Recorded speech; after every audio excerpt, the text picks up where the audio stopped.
Good morning, this is Bay Radio, keeping an eye on everything that's going on as far as lockdown goes and the gradual de-escalation of measures, and getting some big guests on as well. Here's somebody who, even if you didn't know him personally or the name, you would know the business, certainly, and his jingle. Here's John Clements from Crystal Windows. Morning, John. Morning, Moody. How are you? Well, I'm doing fine, thank you, yes. I mean, the obvious question is, how are you coping?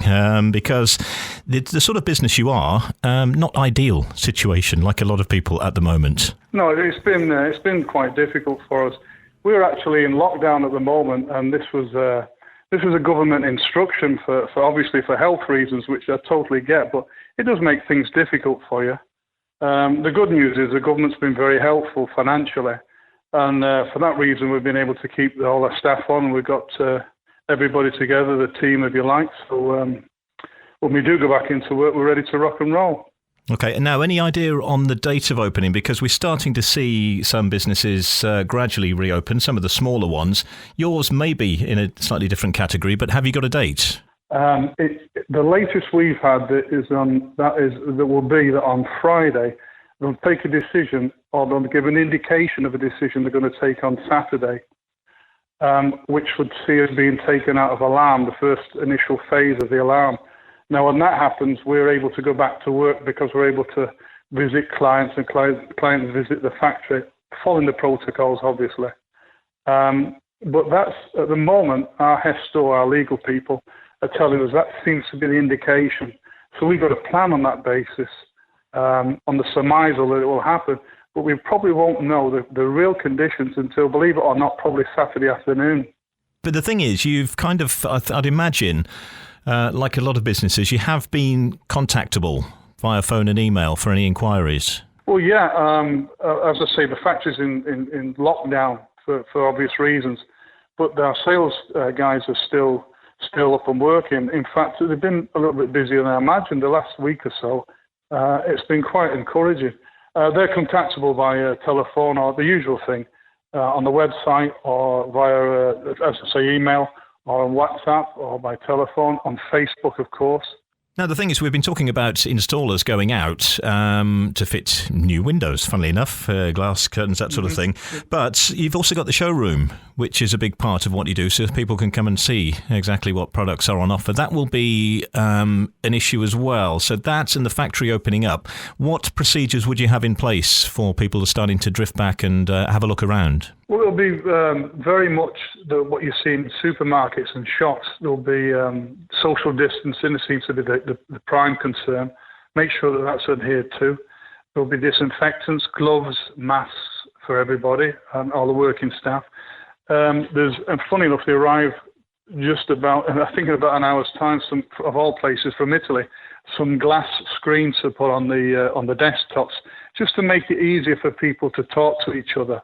Because it's difficult with the masks on to communicate, and you run a workshop, then you can make yourself be heard, I'm sure. But if you're actually trying to talk about people's requirements for windows or NIAs or glass curtains, etc., it seems to be difficult with the mask because they're hot and steamy. You sound a little bit muffled sometimes, and you can't get what do you call it, that clear contact. Yeah. Conversation going with people. No, right. So the idea of the glass screens, we've also got a portable one, which means that if anybody wants to come and see us in their homes, which is perfectly fine, we'll follow the same protocols, but then we've got a little portable glass screen that you can actually set up so people can relax, take the masks off, keep the distance, and talk properly. So that'll be a help. It's an odd thing, isn't it? It's going to be what they call a game changer, all of this, certainly for a long period of time. Anyway, have you seen the suggestions that they have little glass cubicles on the beaches to keep everyone apart? So you might be able to go down there. That's just madness. I know.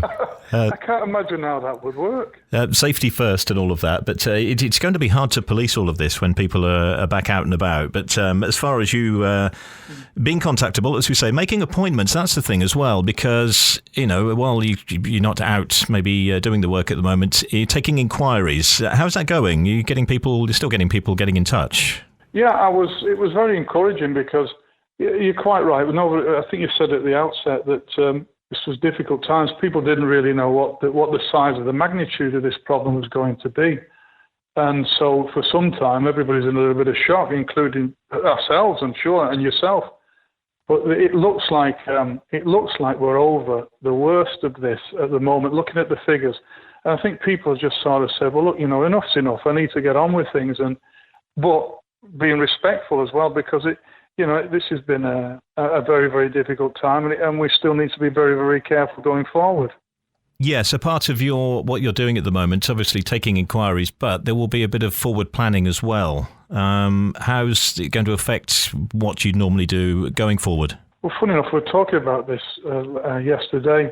There's a number of ways you can. The installation side of it's quite straightforward, because if we go to somebody's house to install windows, doors, etc., glass curtains obviously a little bit easier, or nigher enclosure because you're outside the house. But even when it's a window replacement, what we do is we'd wear the masks, the gloves, we disinfect stuff. We have plastic sheeting that we put down anyway. We've always used it, dust sheeting, but this is disposable stuff, and it gets taped down everywhere you are. Well, it lends itself perfectly to what we're going to do. And the idea then would be we would work in certain areas of the house. The client would be in certain other areas of the house, which we've always done. Incidentally, anyway, it's a logical way to work in compartments, if you like. Finish a window, clean a room, leave everything spick and span, and move on to your next area instead of having the whole house in uproar. So these are procedures to that extent we've always kept to. And then the other thing we've been able to do is the client we know this, we've been contacting clients to see how they feel about it. And some clients have said, look, here's the key. I'll say it, let the lads in. I'm going for a game of golf, etc., etc. And we're back later on in the day. Fine, get on with it. And we've had people say, look, I can't get back from the UK, but I'm going to post the keys. Because these are things we've done many times in the past anyways, work via a key holder. So it's not been as problematic as it would seem from the outset, No, I guess because you've been around for a while, people know you, people know the business, that they trust you on that side of things anyway, and can count on you to do a good job. Well, here's the thing. I've always wondered this about window fitting. So you do that. You work on one bit at a time, unless there's no one living there, because you need to make sure that the new window gets back in by the end of the day, right? That's absolutely right. But generally speaking, a fitting team should be putting in, unless there's complications, you could be putting 3 or 4 windows in, and sometimes more in a day. So I want to say you're working in a certain compartment. Sometimes it might be worth it to take 2 or 3 windows out and put 2 or 3 back if they're in the same room, for example, a lounge, and then you plaster, cement, make good, clean off, lift your dust sheets, and then go into it. Literally close the door behind you and go on to the next area. The big mistake I've seen with other companies or other installers is they rip out all the windows, then they fit all the windows. There's a piece of glass doesn't fit somewhere, so the house is open. It's just not the best way to go, So I'm a window installer myself. I'm a joiner by trade, so I've been installing in the UK and in Spain for a long time. So it's nothing really new to me, Moody. No, sure. Now, you and I have already mentioned the glass curtains. It's a big part of what you do. These are pretty popular these days. Many inquiries for those at the moment? There have been. There was one came in from Holland just yesterday, and it seems to be a lot of people just been, like me and you have been doing. We've been sat at home with not a lot to do, and you look around, you're thinking, well, I need to paint this or tidy that up or some kind of an improvement. And the weather in April during this lockdown was awful. Well, if you can't get out on your night and enjoy the views, you're sat in the dark watching Sky TV, which isn't really the idea, No, so just a little bit more about those, the glass curtains. So it's various sort of functions for them, keeping drafts out, that sort of things. But as you say, enjoying the views from where you are. Yeah, my problem is I use the word glass curtain. I think everybody knows what it looks like. And so it's not a sheet of glass that looks like a curtain. But the idea is that you start, if you wanted to open it up, you start at one end, open one of the panels, say in the left-hand corner. The next panel would slide in line into that corner and turn in that corner, and then the third panel would do the same thing. So it's an inline system that slides across into the corner and then turns into the room. So the thing opens up completely 100%. But don't forget, you can also have it fully closed, a little bit closed. Each of these panels are independent, so it's a completely adaptable and flexible system. Well, I hope that made sense to you. And dare I say, adding a bit of value to your property as well while you're at it.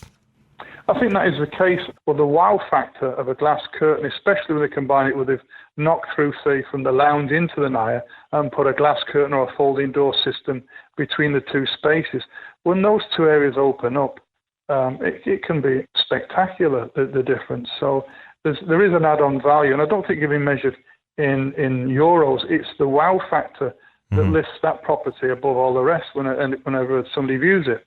Yeah, and so just in case you want a proper illustration of it, there are some videos on your website, of course, crystalwindows.es, give you the sort of full effect of how it can transform your property as we choose to look up rather than down, looking towards a brighter future, right?